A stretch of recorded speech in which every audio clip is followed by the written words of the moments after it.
Olá, gente, tudo bem? Vamos começar agora uma aula ainda sobre cálculos das propriedades coligativas. Serão abordados nessa aula como é que se calcula a nova pressão de vapor d'água numa solução e qual vai ser a pressão osmótica. Então, vamos examinar esses dois recipientes. Um contendo água pura, ou seja, 100% das moléculas são de água a 30 graus Celsius. Na mesma temperatura, a 30 graus Celsius, agora você tem um novo recipiente contendo apenas 60% das moléculas de água, quer dizer que os outros 40% é de um outro soluto qualquer. Nesse momento, a gente vai estudar as soluções com um soluto não volátil.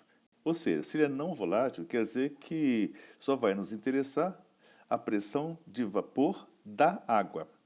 O químico francês François-Marie Raoult, mais conhecido com o nome de Raoult pelo seu sobrenome, já foi apresentado em aulas anteriores e dizia o seguinte: se você deseja calcular a pressão de vapor da água, você deve saber qual é a porcentagem de moléculas de água na mistura.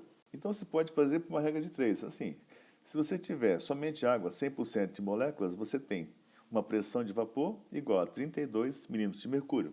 Mas se você tem apenas 60% das moléculas de água, a pressão de vapor vai ser proporcional a esse 60%. Então, faz a regra de 3, você vai achar 19,2 milímetros de mercúrio.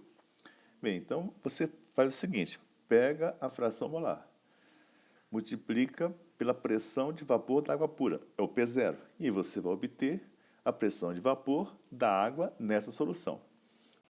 Vejamos então agora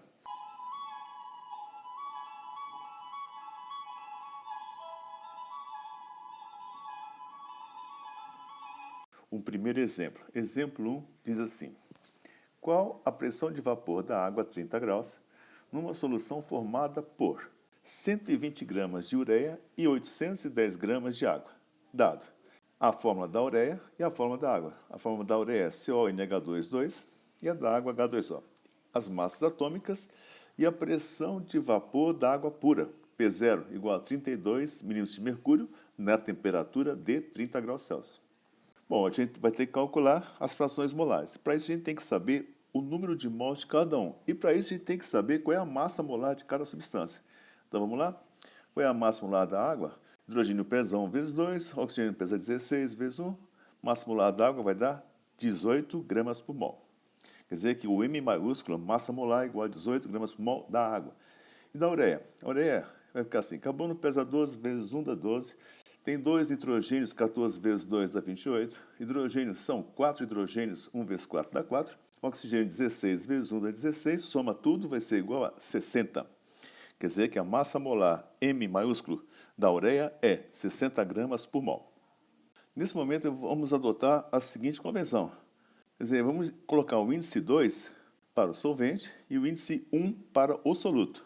Como isso já foi feito nos estudos das soluções. Soluto 1, solvente 2, tá bom? Então vamos lá. Vamos calcular o número de mols da água, o número de mols do solvente. Vai ficar M2 sobre M2. O M minúsculo é 810 gramas, que era a massa do problema apresentado. 810 dividido por 18, massa molar da água deu 45 mols. Número de mols da água nessa solução, 45. E o número de mols da ureia vai ser N1, que vai ser igual a M1 sobre M1. Esse M minúsculo é a massa dada no problema. E o M maiúsculo é a massa molar calculada recentemente. Então vai ficar assim, 120 dividido por 60, que vai ser igual a 2 mols. Quer dizer que agora nós temos 45 mols de água na solução e 2 mols de ureia. Qual é a fração molar da água? Número de mols da água em relação ao número de mols total. Ou seja, N2 sobre N1 mais N2, que vai ser igual a 45 sobre 2 mais 45, que dá 47, e essa conta vai dar 0,96. Quer dizer que 96% das moléculas são de água. Isso é que me interessa para calcular qual vai ser a pressão final, a pressão de vapor final. Se você quiser calcular a fração molar do componente 1, tudo bem. Você pode calcular, vai ficar N1 sobre N1 mais N2, mas ele não vai ser usado.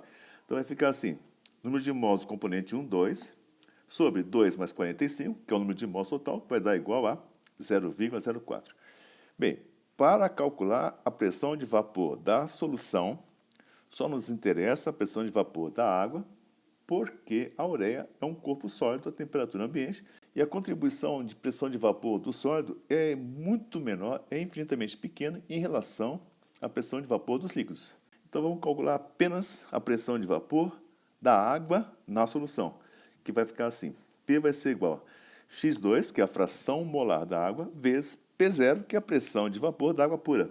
Então vai ficar P vai ser igual a 0,96 vezes 32, que vai ser igual a 30,7 milímetros de mercúrio. Aproveitando esse exemplo, se você comparar um gráfico de pressão de vapor da água pura em diversas temperaturas e um gráfico de pressão de vapor da água na solução em diversas temperaturas, numa certa temperatura, a pressão de vapor da água na solução é sempre menor do que a pressão de vapor da água pura, porque na solução a porcentagem de moléculas de água vai ser menor do que 100%, como seria na água pura.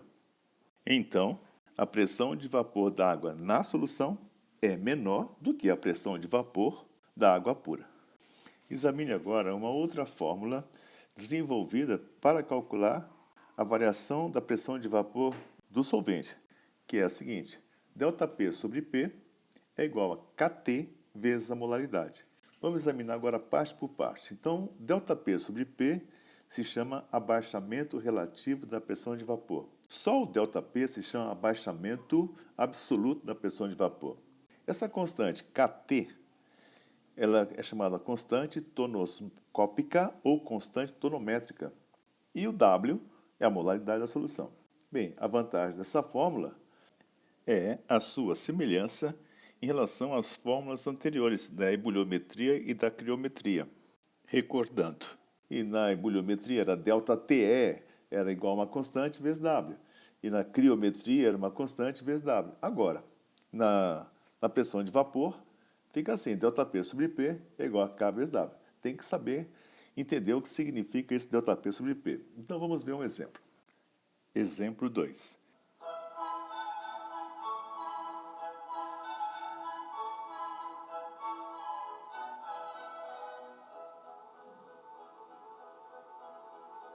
Qual o abaixamento relativo da pressão de vapor da água numa solução formada por 90 gramas de glicose dissolvidas em 200 gramas de água? Sabendo que a 20 graus a pressão de vapor da água pura é 18 milímetros de mercúrio, de quanto é o abaixamento absoluto? Eu quero saber o ΔP sobre P e o ΔP, o abaixamento relativo e o abaixamento absoluto. Dados do problema. Massa molar da glicose, 180 gramas por mol. Massa molar da água, 18 gramas por mol. Então, vejamos. Primeiro, vamos calcular a constante tonoscópica da água, que se calcula assim: M2, massa molar da água, sobre 1.000. Então, vai dar 18 sobre 1.000, que vai ser igual a 0,018 quilogramas por mol. Segundo, número de mols do soluto. N1 é igual a M1 sobre M1, quer dizer, massa dada sobre a massa molar, vai dar 90 sobre 180, que vai ser igual a 0,5 mol do soluto, que é a glicose. 3. Qual é a molaridade da solução? Vai ficar da seguinte maneira: N1, que é o número de mols do soluto, pela massa do solvente em quilograma. O número de mols do soluto nós já calculamos, deu 0,5 mol. E a massa do solvente, que é a água, são 200 gramas, mas passando para quilograma corresponde a 0,2 quilogramas. Então, você vai fazer a seguinte operação para calcular a molaridade: 0,5 sobre 0,2. No final vai ser igual a 2,5 molal, ou 2,5 mol por quilo. O abaixamento relativo vai ser igual a kT vezes W. ΔP sobre P vai ser igual a 0,018 vezes 2,5, que é igual a 0,045, ou 4,5%. E o abaixamento absoluto? Bem, o abaixamento absoluto é apenas o ΔP. Se você sabe o abaixamento relativo, ΔP sobre P, que é igual a 0,045, ΔP sobre P é igual a ΔP sobre 18, que é igual a 0,045, que vai ser igual, no final das contas, fazendo os cálculos, 0,81 milímetros de mercúrio. Passando agora para a pressão osmótica.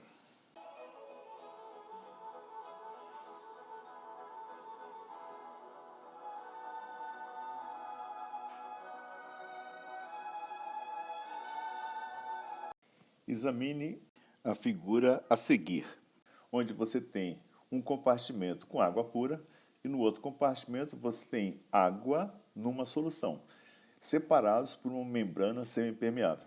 Inicialmente, o nível dos dois líquidos é o mesmo. Após algum tempo, observa-se que o nível da solução aumenta e o nível da água pura diminui.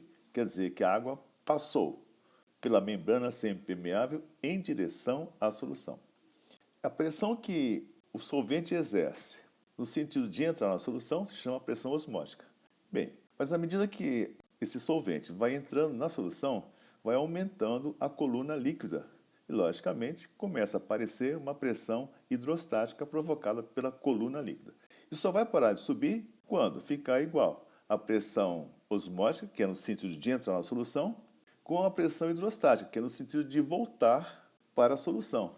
Quer dizer que você pode calcular a pressão osmótica pela fórmula de uma pressão hidrostática, porque na hora que parar de subir, quer dizer que igualaram-se as pressões, isto é, a pressão osmótica ficou igual à pressão hidrostática. Em 1886, o químico holandês Van 't Hoff descobriu uma fórmula que permite calcular a pressão osmótica da solução. Ele descobriu que a pressão osmótica dependia da concentração molar da solução e também dependia da temperatura.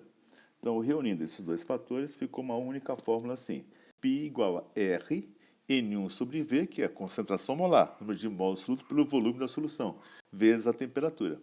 O R é a constante dos gases e a temperatura deve estar em escala Kelvin. Bem, se você deslocar o V para o lado da pressão, ficaria assim: πV igual a N1RT, que é muito semelhante à equação dos gases, como já foi falado anteriormente. A outra fórmula para você calcular a pressão osmótica pela altura da coluna é uma fórmula da hidrostática, que assim, a pressão é igual a dGH. D é a densidade, G a aceleração da gravidade e H é a altura da coluna. Resolvendo agora o exemplo 3.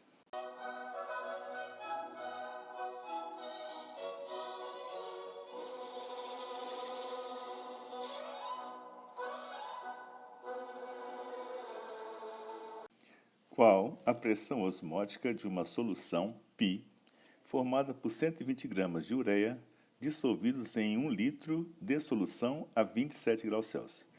Massa molar da ureia é igual a 60 gramas por mol, o R é 0,082, atmosfera vezes litro por Kelvin por mol.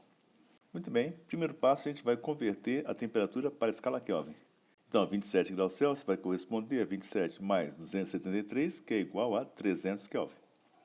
O segundo passo agora é calcular o número de mols do soluto, que é a ureia. Então vai ficar N igual a M sobre M.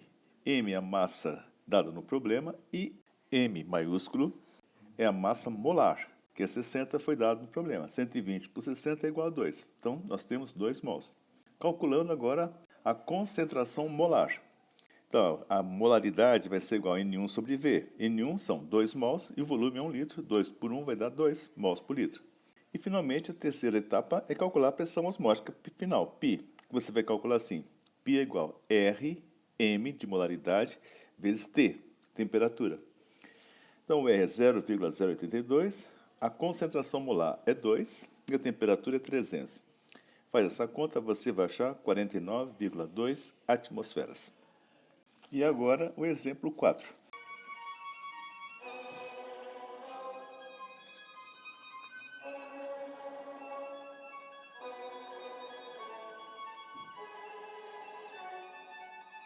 Calcular a pressão osmótica de uma solução que equilibra a pressão exercida por uma coluna líquida da solução de 6 metros. Dado a densidade da solução, 1 grama por centímetro cúbico. Aceleração da gravidade, 10 metros por segundo ao quadrado. Observe que, nesse caso, eu tenho a altura da coluna líquida, que é de 6 metros. O primeiro passo, então, é passar tudo para o sistema internacional, para o SI, todas as unidades no SI. Eu vou calcular a pressão hidrostática dessa altura, dessa coluna, que vai ser igual a dGH. Então, primeiro, densidade, 1 grama por centímetro cúbico, equivale a 1 vezes 10 a terceira quilograma por metro cúbico. P vai ser igual a densidade 10 a terceira vezes o G, que é 10, vezes a altura H, que é 6 metros. Estando todas as unidades no SI, P vai ser igual a 10 à terceira vezes 10 vezes 6, que é igual a 60.000 pascais. Bom, se você quiser transformar para atmosferas, deve-se fazer uma regra de 3. Uma atmosfera equivale a 101.325 pascais. X atmosferas equivale a 60.000 pascais. Então, X vai ser igual a 0,59 atmosferas. Essa é a pressão hidrostática, que é a pressão osmótica da solução. Agora é só fazer um pouco de exercício.